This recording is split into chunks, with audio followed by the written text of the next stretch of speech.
Hey, what's going on, everybody? Welcome to the Humanity Matters Weekly with our special Humanity Matters One-on-One. I am your host, Dr. Philip Fletcher, and I am glad that you are able to join us once again for another show. As always, you can connect with me, philipfletcher.org. That is philipfletcher.org on my website. A lot of good content where I put my essays up, upcoming speaking type opportunities. So go and check that out. As always, jump on over to YouTube, put in my name, Philip Fletcher. That's Philip with 2 L's, and subscribe to the YouTube channel. Good video, good lectures and speeches, and you see all of the previous episodes of the Humanity Matters Weekly. So check that out. As always, you can jump over to wherever you get your podcast content. Mine is filtered out through anchor.fm, and go over there. And so whether you listen through iTunes or Spotify or Google or any other place that you get your podcast content, hey, why don't you look me up, subscribe there, leave me a review. I would appreciate it very much. Also, hey, got to make a little bit of the cheddar every so often. And so if you would like to sponsor and run a commercial or ad or anything like that, hit me up on PayPal. It's pfletcher73@gmail.com. And then, as always, be in the mailbag, Humanity Matters Podcast @gmail.com. You could get a prize. I am happy today to have with me Martha Bueno. How you doing, Martha? I am great. Thanks for having me on. Good. And Martha is a fully bilingual Miami native of Cuban descent and the daughter of a Cuban political prisoner who lived 6 years in Venezuela. She is a fourth-generation farmer currently growing hemp on her farm in Miami-Dade. Martha is a community councilwoman in Miami and is the vice chair of the Miami-Dade County Libertarian Party. She is the founder of the Florida Genetics Center Hemp Farm and 2 successful e-tailers, Vet America and Pure Formulas. So in 2011, Pure Formulas ranked 97th among 500 fastest growing companies in the U.S., according to Inc. magazine. That's pretty awesome. Today, Pure Formulas remains one of the leading online retailers of health supplements and organic products. And she currently hosts Libertarios Hispanos with Zach Foster, a Spanish language internet show broadcast live through the Libertarian Party YouTube channel every Wednesday night at 9 p.m. Eastern Standard. Thank you for joining us, Martha. Thanks again for having me. I appreciate it. Yes. So tell us about yourself. Just whatever you feel comfortable sharing. Just tell us about you. I think you kind of went through the gamut right there. I'm an entrepreneur. I didn't realize I was an entrepreneur until I kind of started. I had a child early in life. I had a baby when I was 21, and I moved into my grandfather's house and figured I need to make this work. And so I started Vet America from my living room, making boxes. I'd always been involved in like veterinary stuff. So it was the beginning of e-commerce, and moved on and created Pure Formulas, which is the company that is on running now. I'm no longer the owner of that. However, that was what allowed me to pursue my true passion, which is, I guess the real word for it is politics, although I don't consider myself a politician. I actually hate that word. I think that it has really bad connotations. So that's pretty much how I got to this point. I've always loved being able to help people, and I see what's going on.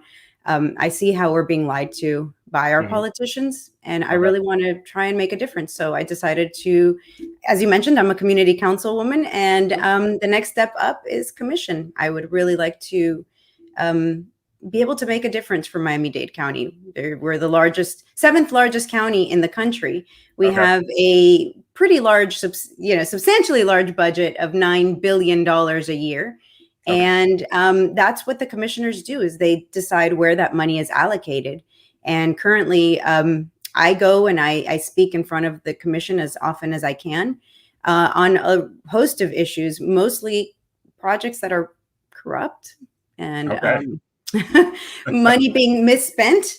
As you can imagine, with a $9 billion budget, and that money comes from our property taxes, which is a big issue for me as well. We can discuss that later. But, property taxes, you never own the home, your home. You will pay for it forever. Even if you've paid off the mortgage, you'll never own it. And so this year during COVID, it was particularly brutal. So many people are out of a job. So many people are hurting. And in Miami-Dade, we managed to raise those taxes anyways. Yeah. We haven't been getting any of those services. A lot of the services were shut down or minimalized. And still they decided, hey, Miamians are going to pay more. And that really pushed me over that edge. And I decided enough is enough. I have to run. I mean, something has to, at least somebody has to be out there calling attention to this. Good. So what was it that kind of drug you in or pushed you into politics? Was there an event back in your life that was like, I need to throw my hat in the ring and be more vocal? Obviously, now you're serving. What was there a particular event or a series of events that happened to you? Yeah, I think it's a series of events. I grew up Republican because I didn't know any better. My parents were Republican, so that's just what you do. I think, in my opinion, it's what you do. You follow kind of your parents' path. So I did that. And sometime in 2016, I became a little more involved in the Libertarian Party, and I realized how hard it was for somebody like Gary Johnson, a two-time governor of New Mexico, to make an impact in politics. And, when your options are Hillary Clinton or Donald Trump or Gary Johnson, I was like, how is it possible that people don't even know that there are more people running? And of course, there's a Green Party. There's more parties. But I'm most aligned with the Libertarian Party. I believe in freedom for everyone, laws being applied the same way. So I got involved with the Gary Johnson campaign. I actually flew out to New Mexico to work the polls the day of election for him. And attend the party and, the election night party. And after that, I got involved locally. I realized that there was a local chapter where I could work. And a few months later, I became the vice chair, and it's just snowballed from there. We had a project here in Miami, or actually in all of Florida, called First Step, where we asked people to run for the lowest rungs of politics. So the community council boards, the soil and water boards, just the small seats that the usual politicians don't really care for. But because we are libertarians and because people don't know about us, we have to start somewhere, and we can't just run for the highest levels of office after never having done it and expect to just be there. So I couldn't, as the vice chair, ask people, go do this thing and not do it myself. Right. So I ran and I got my seat because I was the only person to run for it. Okay. Good leadership lesson. Don't ask people to do something you're not willing to do yourself. Great leadership lesson. So in regards to being a libertarian, can you describe to people what a libertarian believes in general? I know, libertarian is a big tent. I got that. But kind of just the fundamentals from your perspective of what it is to be a libertarian. Absolutely. So libertarians, we're not left or right. And I think that's a misnomer of politics in general. You're either a left, or you're right. So libertarians, we are further right than the right on economics. We are further left than the left on social issues. We believe in everybody's equal. Everybody has the same rights. Our laws should apply equally. There should be no special classification. There should be. So we believe in freedom the way the Constitution says. All men are created equal. Obviously, all men, women, everybody created equal. But we believe that the U.S. government is just too large, too intrusive, and generally doesn't make the decisions for us. Just a few minutes ago, we were speaking about cannabis prohibition, for example, and that's a huge issue for me. So libertarians, we don't believe that the U.S. government has a right to tell humans what to do with their bodies. We don't belong to the U.S. government. That's correct. You have children. I don't want the U.S. government coming into my house and telling me how I can raise my kids or what I can do or what I can't do.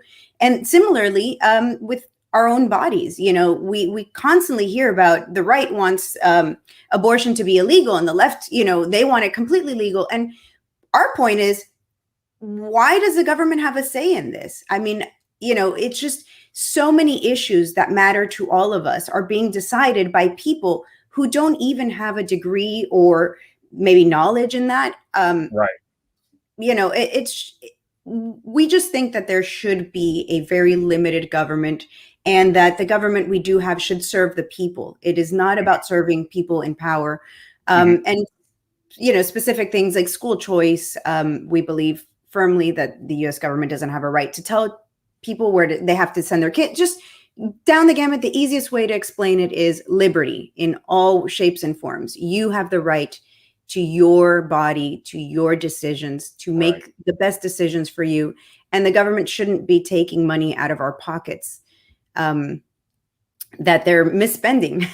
We work really hard for that. And they just decide, right now we're looking at a $1.9 trillion budget, and 90% of that is going to either foreign corporations or, it's going to things that are not COVID. It's billed as a COVID relief, but it's not. And if we manage to get the $1,400 payment out to people, that's costing each person in the United States over $5,000. So they're telling you that they're going to give you this money, but that's not the reality. The reality is they're just adding more to the deficit, and they're spending it on projects that you get that paper machine going. Absolutely, we're just printing away. That is very true. And with the short term, is going to have long-term consequences, which your children's children, my children's children, are going to have to figure out and deal with, and that's unfortunate. It's not even that far. You and I are paying for this because every dollar we have in our pocket is worth less today, and it'll be worth less tomorrow, and it'll be worth less tomorrow. So we basically are paying for this through our value, the value of our money being less. And then on top of that, we have a huge deficit. So this isn't something that's sustainable. We're really looking at a long-term, it's bad all the way around. And I hear a lot of people and they tell me, well, the US government can just print money forever. And that's not the case. That's just not the case. It doesn't work that way. And it doesn't. It doesn't. Right. It doesn't. So I was watching another talk that you had gave, and you had spoken about your parents and their life in Cuba. Did any part of their life have any impact on how you view politics and your philosophy at all? Absolutely. And can you speak to that? Absolutely. So my parents were both born in Cuba, and my father in the late 50s, early 60s, decided he wanted to leave. Right after the revolution in Cuba, the revolution is when Fidel Castro, took over. There was another dictator, Batista, before. However, Batista was not a socialist dictator. The United States, Havana used to be the playground. It used to be the Las Vegas for Americans, the Rat Pack. It was just the happening place. So life in Cuba, it was, while there was a dictator, it was not, it was not what it is today. It was a thriving country. It was actually one of the most prosperous countries in Latin America. Really? Yeah. Wow. It was. And so, my family had a good life there, just regular run-of-the-mill life. And once Fidel Castro came into power, my father was a young man at the time, early, I don't think he was even 20s. And what he was like, well, I guess I'll go to school and study veterinary medicine. And they sat him down, and like they did to every other Cuban, and said, you must accept socialism. You must learn Karl Marx, and, you must learn this before you can get an education. And then if you're not part of the government, you're not going to have that education, and you're not going to be able to have a job, and you're not going to be part of this. And I get my rebellious streak from somewhere. So my dad decided he was going to leave, and he attempted to leave Cuba, got caught, and was given a 6 to 8 year jail sentence for trying to leave Cuba. Yeah. And so long story short, my mother broke him out of jail. And yes, I think that is, when I heard that the first time, I thought that was so awesome. Those are marriage vows. That's ride or die right there. Yeah, my mom broke him out of jail, took him to a town just outside of Guantanamo, right next to the Guantanamo Bay base. And he stayed there for about a month, and then had to escape through an outhouse you know, back in the day, yeah, made it to Guantanamo Bay, swam across the bay, and made it to the U.S. base that was there, Guantanamo. And when he got there, they gave him a ride to the U.S. And so from there, he, you know, got us all out. But that whole experience, the fact that I can't have a relationship with my family, I've missed out. I never got to meet my grandparents. I've never been able to go to the island because of my father's history. And I do like to poke that bear. I do like to reach out to the Cuban government quite often on Twitter and social media. So I don't think I should go there because, you know, when you live in socialism, when you've been affected by it, you see the reality. And the reality is, yes, everybody gets a free education in Cuba, except you have to accept the socialist Marxist doctrine in order to get that education. So it doesn't matter that everybody can read if you are forced to read what they want you to read. Does it matter if you have to be part of this government in order to be able to eat? You have to be a part of that machine or you're excluded. And the people who are excluded suffer tremendously. Even the people who are included, if you're not in the top ranks, you are you're treated horribly. I mean, there's no freedoms in Cuba. There's people can't leave Cuba. You can't just hop on a plane and say, I'm going to go visit the United States or any other country really and have that freedom. So it you know, and then I lived in Venezuela for 6 years. And when I lived there, it was also an amazing country, one of the most prosperous countries in Latin America at that time. The biggest oil reserves in the world, the biggest exporter of oil to the United States. And so the same thing happened there. Socialism took over. And right now, the average Venezuelan makes $1 a month. So, I mean, and in Cuba, it's $40 a month. I'm sorry. So, you know, I've seen socialism happen again and again and again. And I don't understand how it's popular in the US. And the only thing I can think of is people don't know what socialism really is. And you hear about free healthcare and you hear about these things and you think that's amazing. But the reality doesn't work out that way. Yeah. I was, you know, listening, thinking on, you know, what your parents went through and then what you experienced firsthand in Venezuela. Just on your own personal analysis, what makes people, societies, nations susceptible to socialism? And, you know, everywhere it's been tried, it's been a disaster. History, I'm a historian, so I mean, they have a perfect record for disasters. They do. So what do you think makes people susceptible to say, hey, we'll roll that way? Other than the notion of, hey, you'll get what you said, like free education or free healthcare, but not understanding the trade-offs that come with that. Can you speak to that? Sure. I wish I had a better answer to this. And you know, because it's one thing to experience it and to see, and I think every country, there's a different reason for it. Here in the United States, you see a lot of people calling for socialism because they believe that, you know, you're going to have all these free things and that's worth it. I mean, I see it all the time. People will tell me, well, I'd rather pay more in taxes if that's going to mean good things for other people. I think at the heart of the matter, people who want socialism are fundamentally good people who want everybody to have the same, you know, everybody to have healthcare, everybody to have food on their table, everybody to have, you know, the things that we all strive for.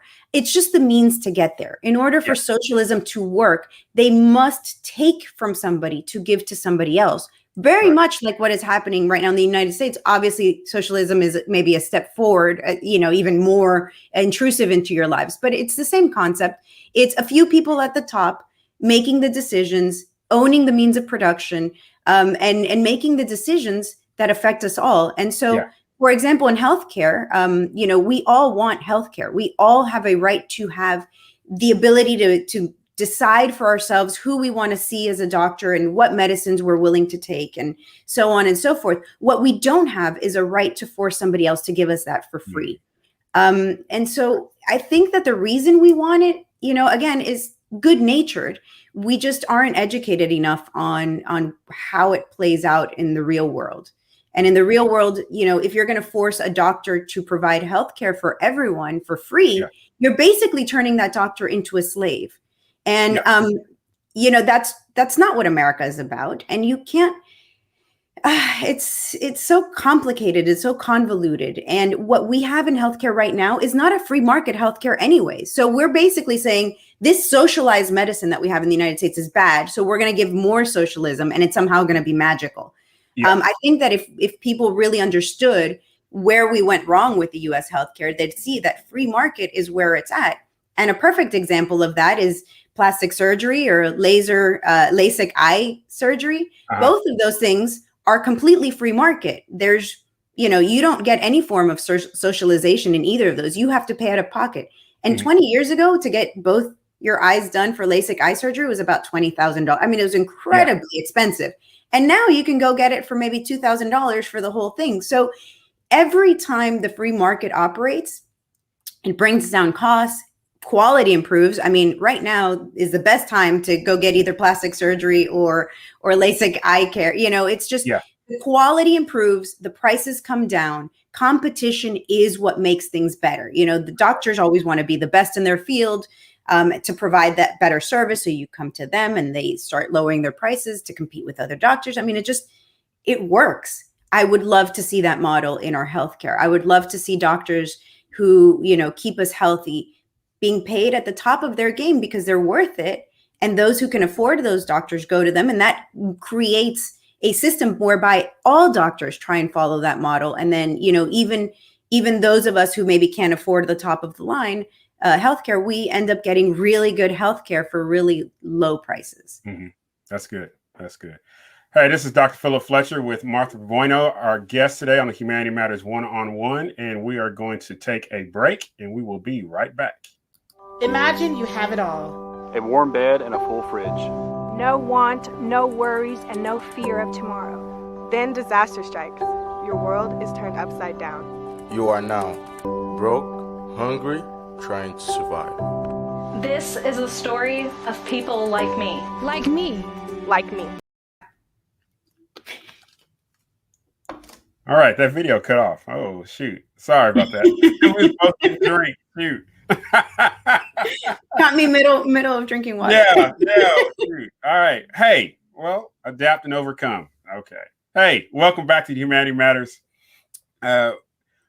podcast, broadcast, one-on-one with Martha Bueno. And we are talking about Miss Bueno, her candidacy in Miami-Dade down in Florida. And what's the position called again? Because they're different than here in Arkansas. Here it's Miami-Dade Commissioner for area. District 10 is what I'm running for. Right. So if you live in Arkansas, the position she's running for be our Quorum Court Justice of the Peace. They oversee our county in budget and all that. So that's what I was thinking. That's the equivalent for what you would be running for our listeners in Arkansas. Hey, if you got a question for Miss Bueno, you can just shoot it to us and we'd be happy to take that. And so looking at libertarianism, right?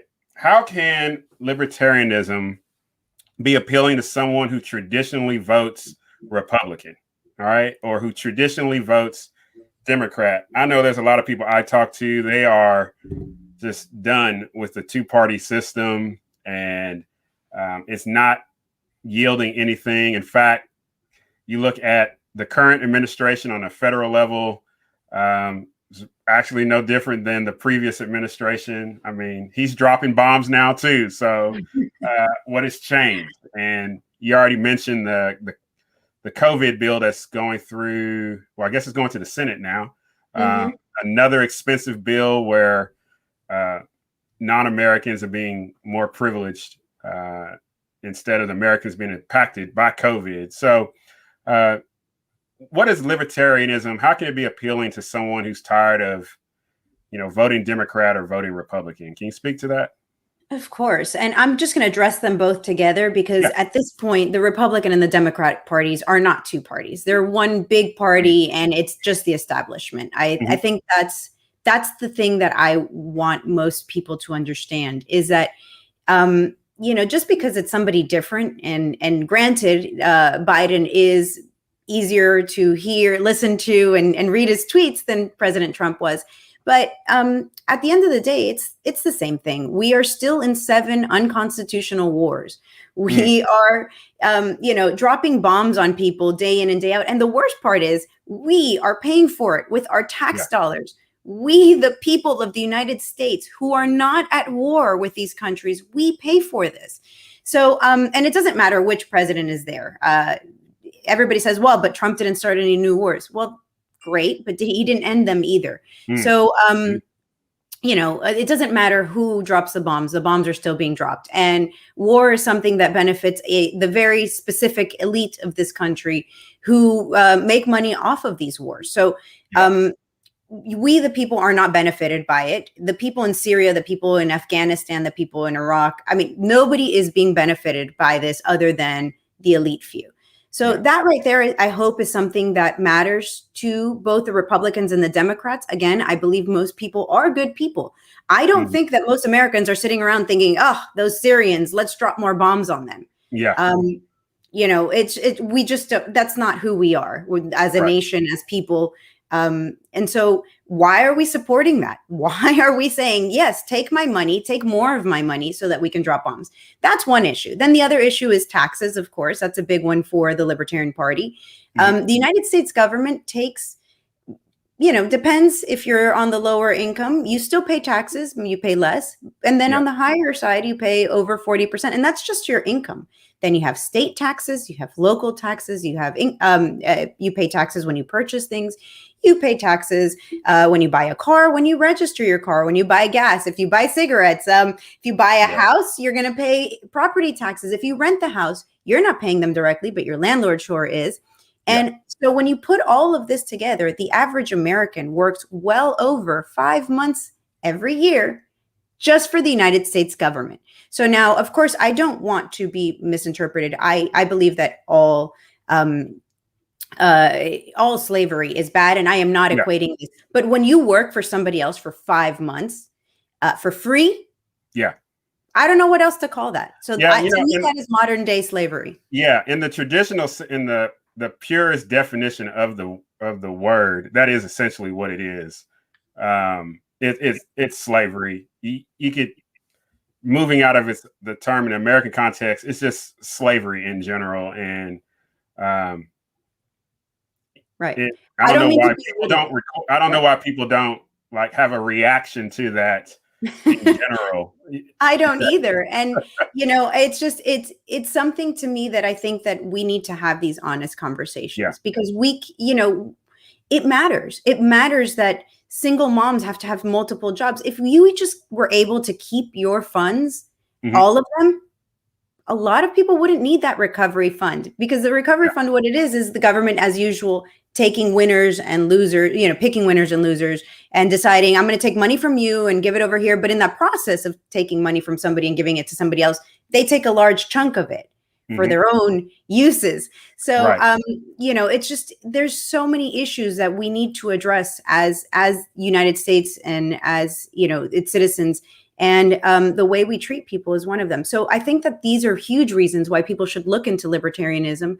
And then, of course, it's, we create laws and we don't apply those laws equally. Libertarians, we believe in ending qualified immunity. If you are an elected official, and yes, I'm running to be an elected official, and no, I don't want special treatment. If I am an elected official, I don't deserve anything that somebody else can't get. I don't deserve to be able to drink and drive and not go to jail because I'm an elected official, or I don't deserve to kill somebody and go free because I'm an elected official, or I'm a police officer, or I am a judge, or whatever the case may be, a senator, or, our laws should apply equally. So I think that would go a long, long, long way towards what we're seeing in this country, which is, it's unfortunate because I think the conversation is very nuanced.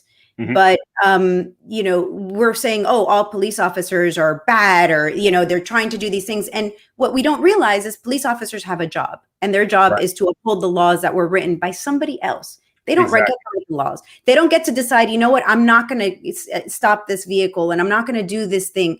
So they are put into this very difficult position. They're given very little training on how to deal with certain circumstances. And then very terrible things have been happening.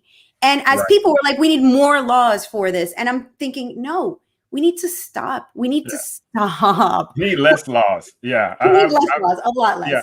I've made the argument, especially in regards to, the year with, the officer involved killings, George Floyd and so on and so forth. Breonna Taylor. A lot of these have to do with, like you said, these policemen, they're just enforcing the existing laws passed by, state legislators or Congress. And so what would that look like to increase the gap, if you will, between citizens and law enforcement? And so that requires doing away with like some of these silly laws, people getting pulled over for a taillight, which could spiral into with a gun, though, being pulled over with a gun. Yeah. It's every law written. And I think this is the most impactful thing that I've ever heard from somebody else is, and Larry Sharp talks about this often. He's a libertarian. Every law on the book is applied, is taken to its fullest extent. There's no law that is small enough that won't require, the government won't use the force of a gun to uphold it. So it could be even jaywalking. There was something in the news just the other day of somebody jaywalking that the police ended up, throwing them on the ground. And I don't recall if they were shot, but I mean, every law that we have on the books that is for supposedly our benefit somehow, it could land you in jail. It could land you shot. And so I think that we need to understand that if we think that there's a law that is so important that we're willing to uphold it with a gun, then okay. I mean, murdering someone, that's a good law that we should have, and it should be upheld with a gun. But jaywalking, or most of the drug laws, in my opinion, should not be drug laws to begin with. Right. I don't know if you want to go down the route of. We can go down that rabbit hole with drug laws. So most libertarians are in agreement that drug laws are terrible. It was a terrible thing to have done.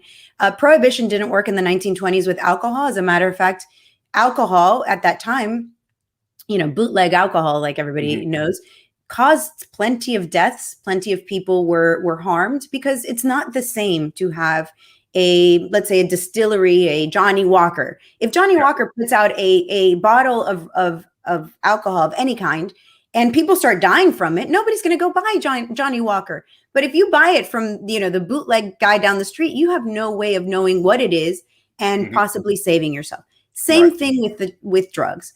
Most people who die of drugs either die trying to acquire the drugs, which is, again, based on the laws and police, or they get drugs that they thought was one thing and it turned out to be something completely different. Laced with something else, Right.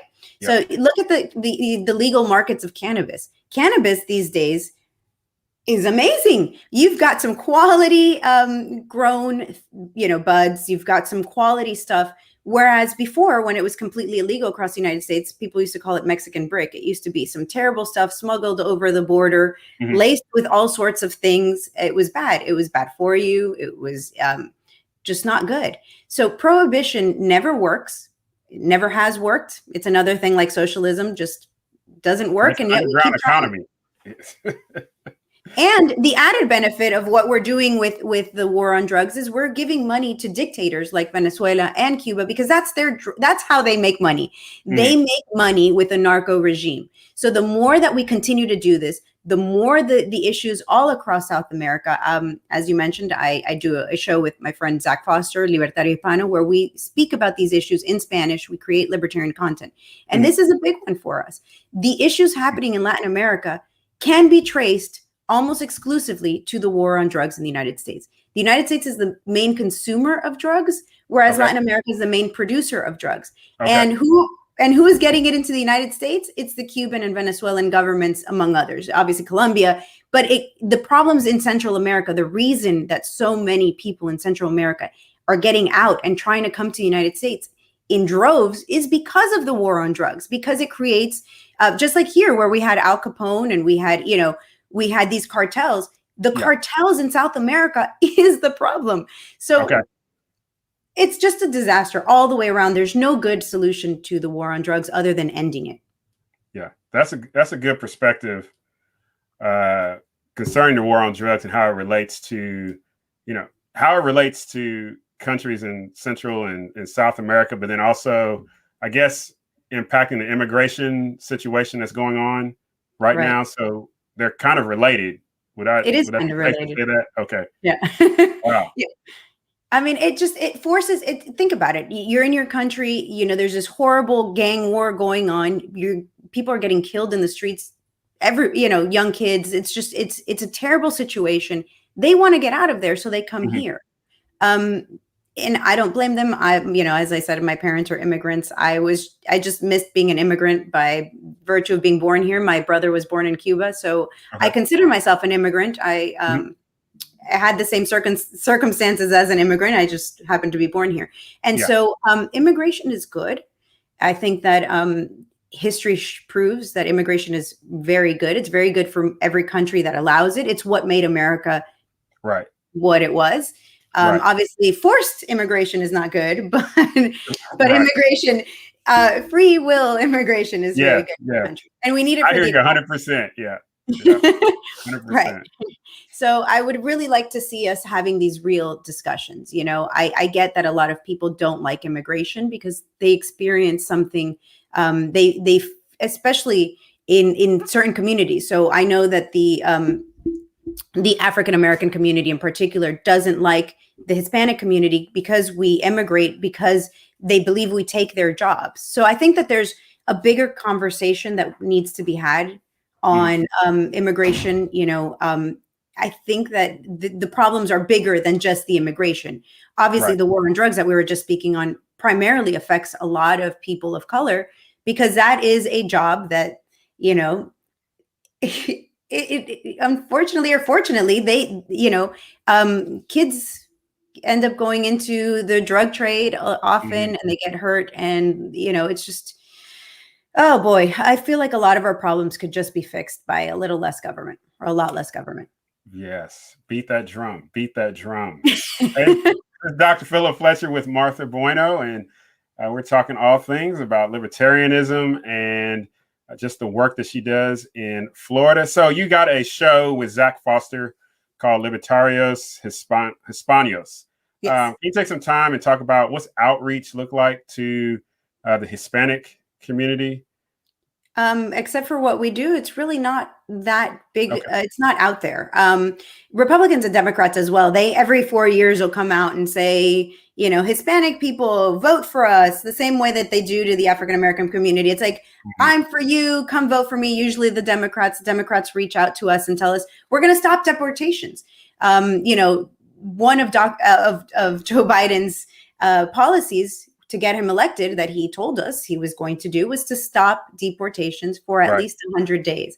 Since he took office, there's been over 30,000 deportations. So, it's always the same thing. Hey, we're going to do these things. And then it doesn't. We heard a lot about children in cages, which, just think about that horrible, like you emigrate here, you have a horrible situation back home. And what does the United States do to you? They throw you in a cage. So we continue to do that. Now we're just calling them overflow facilities or whatever. We had closed down our here in South Florida. We had a detention facility for children. It had been closed down. And under Joe Biden, it was just recently announced that we're going to reopen it. So not only is he continuing the same policies as Trump, but he's doubling down on them. Same thing with the DACA kids who've come across the border through no fault of their own because their parents came here and now they're illegal here. These kids, their home country isn't some other country. They've never been there. They don't have family there. They don't have anything there. And we're deporting these people. We've already given them an education. We've already educated. They live here. They're part of our society. Yeah. Where is the humanity in sending these kids back to a place where they have nothing, where they have to start fresh in a country that's probably, in a terrible position to have them back. I mean, we used to be the country that we extended a hand, and I get that, our history is not exactly it's a mixed bag. Yeah, it's a mixed bag. Absolutely. Yep. So, I mean, I say this very cautiously because I do believe that the United States should have done better, could have done better, and needs to do better. There's no excuse for the stuff that's gone down. Right. Absolutely. I'm not at all saying that the United States was right. But when you think about what we stand for as Americans, I don't believe that it's this. I don't believe that it is taking kids and putting them in jail and separating them. And there is a lot of trafficking. I do think that that is a real thing. I do think that there's some human trafficking, but the majority of these people who are coming across the border are desperate. I know plenty of people who have sent their kids ahead because they need their kids out of that situation. And as a mom, I'll tell you, there's nothing I wouldn't do for the health and well-being of my kids. And if that means, putting them in the hands of somebody else to get them to freedom, I might have to do that. So I really wish that we would start looking at individual situations instead of just generalizing. I do speak to a lot of these people. My friend Zach Foster runs a group that to help them get access to people in detention camps, get help to be able to, have people translate, because it's just these detention camps, it's a disaster. Everything about them is a disaster. We're not giving people due process. We've seen a lot of women getting forced hysterectomies. I mean, it's just really bad. So I ask people to please get a little better informed on what's going on in these detention camps before making the decision that it's all bad and that these kids, are all being trafficked or sent across the border for some nefarious reason. It's a really bad situation. There's no good answer here on those detention camps. Yeah, that's that whole situation is tough. I work with communities here in Conway who whole communities who've come here for one reason or another, but ultimately the common theme is, they want a better opportunity for themselves and their kids. And a lot of kids are hard workers and, in school, and some want to go to college, and some want to, carry on the business of, what they see their dad doing. A lot of construction workers, bricklayers, so on and so forth. And, they've got a dream. They're trying to make it happen. And that American dream. Yep. We got to find ways to, I think, support them in that, especially when you mentioned the DACA kids. I work with a lot of them, me and my nonprofit. And in fact, I had one young girl, she came to me, she's about to graduate high school this year. And, she's trying to get her paperwork done with that program. And she was like, Dr. Phil, can you give me the paperwork, like how I attended, the summer school stuff and all that, for Coho. And so it's those real life stories, those individual situations. I wish more people would take time to learn and understand before making a blanket judgment, because you're right. Like, as a parent, what wouldn't you do for your kid, and even harder if you have to send your kid by themselves without your protection, so it's definitely tough. It's definitely tough. And I mean, I think most people who have children would be, if you're put in that situation where it's, life or death, or you send your kid ahead of you to another country. And a lot of people think that they're going to follow their kids too. I mean, it's such a terrible situation. And it just breaks my heart that this is what, we're doing to these people who come here for just an opportunity. And I mean, I don't know. It really does take its toll when you talk to these people and you see what they're about. And, they have such a terrible reputation. Sure, there's, like Donald Trump said, sure, there's some rapists and murderers, but I mean, that's probably the very small minority. Right. And as a matter of fact, in the United States, people who commit crime, by and large, are Americans and not immigrants. Right. Yeah, immigrants are trying to make it. They're trying to. They're busy just trying to hustle. They're trying to keep their head down. Like, we're just trying to work, Yeah, they're trying to make it to work and all that stuff. So, you speak loudly about the importance of local politics.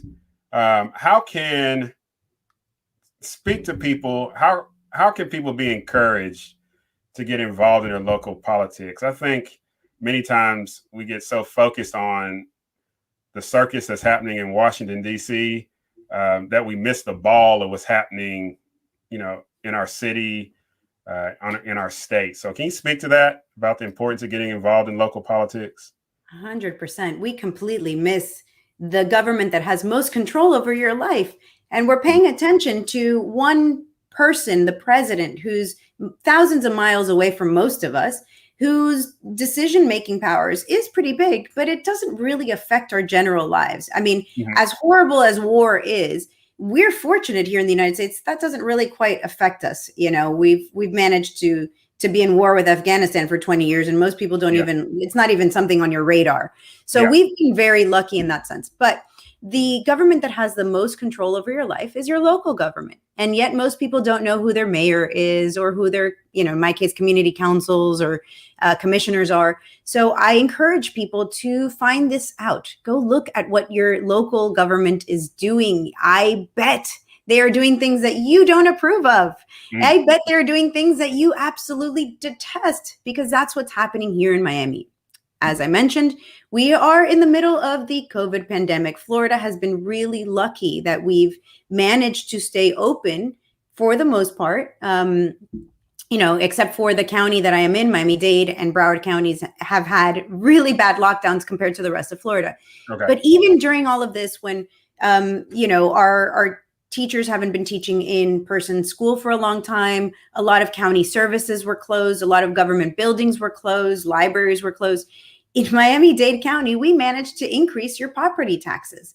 So not only are you out of a job and, things are tough and you're educating your kids at home and you're, struggling, but now your property taxes just went up too. So, I mean, it just shows that they don't care. Yeah. There's there's nobody that cares, that's there saying, you know what, this isn't okay. And Miami-Dade has a $9 billion budget for about 3 million people. We spend so much money on programs that don't work, are ineffective at best, are corrupt, if we're going to be honest. Things like the homeless trust here in Miami. According to different news articles, the homeless trust spends about $50,000 per homeless. And yet we have the same number of homeless. They haven't solved the problem. So why are we paying for this? 50,000? Pretty much. Yeah. Really? Mm-hmm. Wow. Yep. And so you have to wonder, where is this money going? What is being paid for? It's just, there's so many things like this. I've personally gone to speak in front of the commissioners regarding things like low-income housing. They use these words, low-income housing. Okay, great. That sounds like a project I can get behind. I want everybody to have a place to live. Let me see what's involved in this low-income housing. One particular one I went to speak on was a property in Wynwood, which is a real gentrified new neighborhood, up and coming. And that piece of property was taken by eminent domain in 79, used as a parking lot now. Eminent domain, for people who are listening who maybe don't know, is when the government decides that they have a better use for your property. So they take it from you and they give you whatever they deem is the appropriate payment. Right. Yeah. Whatever it was. And so now last year, right before COVID started, I went to speak before the board because they were giving this property away for $10 to a builder who was going to build low income housing that was the rents were just going to be about the same as any other housing in the area. That property was worth somewhere between $20 to $25 million. So we gifted this developer $20 to $25 million. Besides that, they get a whole host of tax benefits. And then at the end of the day, after 20 years, they get to destroy this building and it's now theirs and rebuild whatever high rise, high property place. So we are taking money out of Miami-Dade citizens' pockets and giving it to developers with this guise of it being low income housing. It's a farce. And I just want the opportunity to be able to explain to people what we're doing, and hope that people care and hope that people will join me in fighting these things, because it's not that this money is coming, from some rich person. We are all paying it. Our property taxes pays for this. And the more they have to take out of our pockets to cover all of the actual essential things and then the non-essential things that they've done, the worse off we all are. Yeah. You'll never own your home. You'll never own your home as long as there's property taxes. And that is something that hits very close to me. As I said earlier, I lived with my grandfather when I was a young mother. I had my son at 21. And my arrangement with him was that I got to live in his house for free as long as I took care of all of his expenses, all of the home's expenses. And that's when I realized that my grandfather would have lost his home if I hadn't had that opportunity to live there with him, because he would have never been able to pay with his $900 a month Social Security check, the, $2,000 property taxes. He has to feed himself. He has to pay electricity. He had to pay his medicines. There was nothing left over, and much less $2,000. I mean, that was 3 months of his Social Security check just to pay the right to have the house. And if you don't pay it, the government will come in and take your home from you. I know that he is not the only person. I know that there's more people going through what he did. How many people, how many single mothers, how many older people, how many families are we destroying in the name of helping other people? And that's where I see the evil in this. So if anything, please, please, please, to your audience, please go pay attention to your own local government. I'm sure there's plenty of good ones. Like I said, I don't think people do it because they're evil.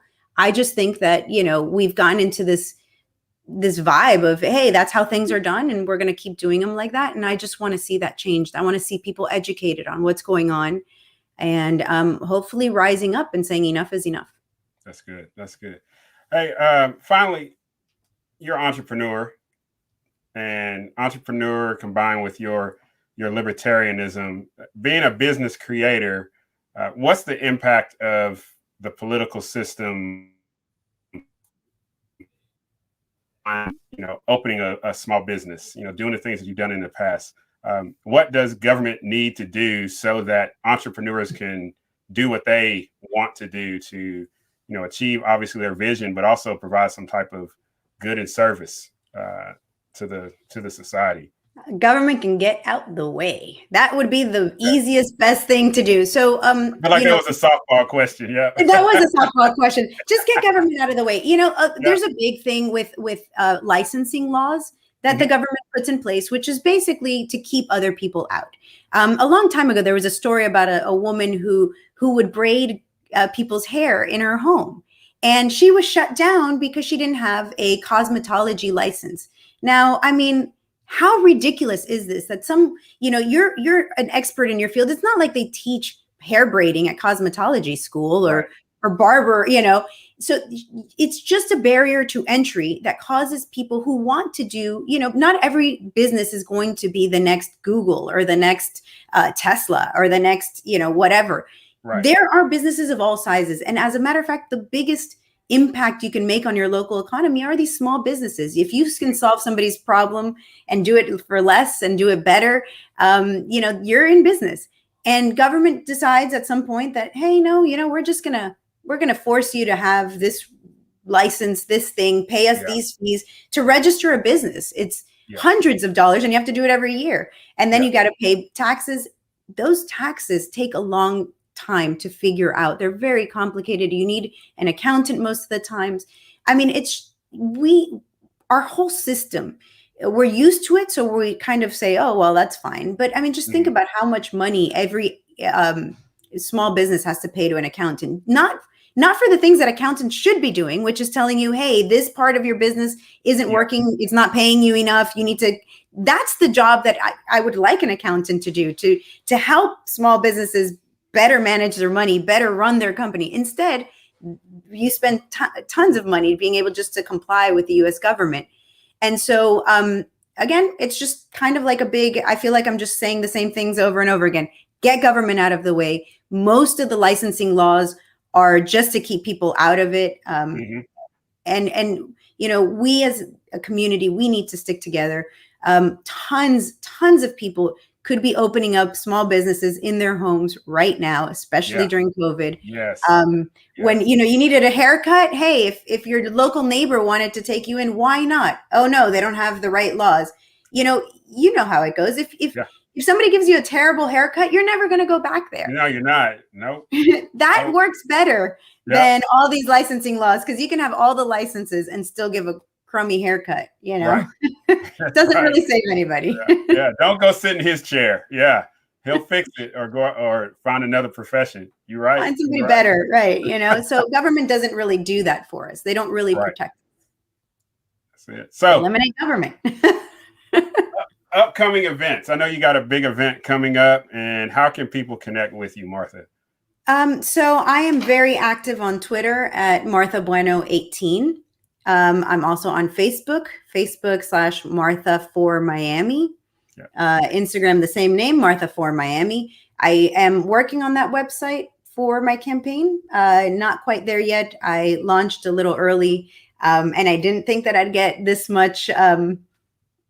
Libertarians, we're never in the news. We don't get a lot of people really talking about it. So I didn't expect it to happen, and it's happening. So I'm a little behind. And yes, we have an event coming up next Friday. I'm super excited. My personal hero and somebody I've looked up to for many years, Gloria Alvarez. She's a best-selling author. She also ran for president of Guatemala. She didn't make it because she was under the legal age to run. However, she is just an international superstar in the libertarian community.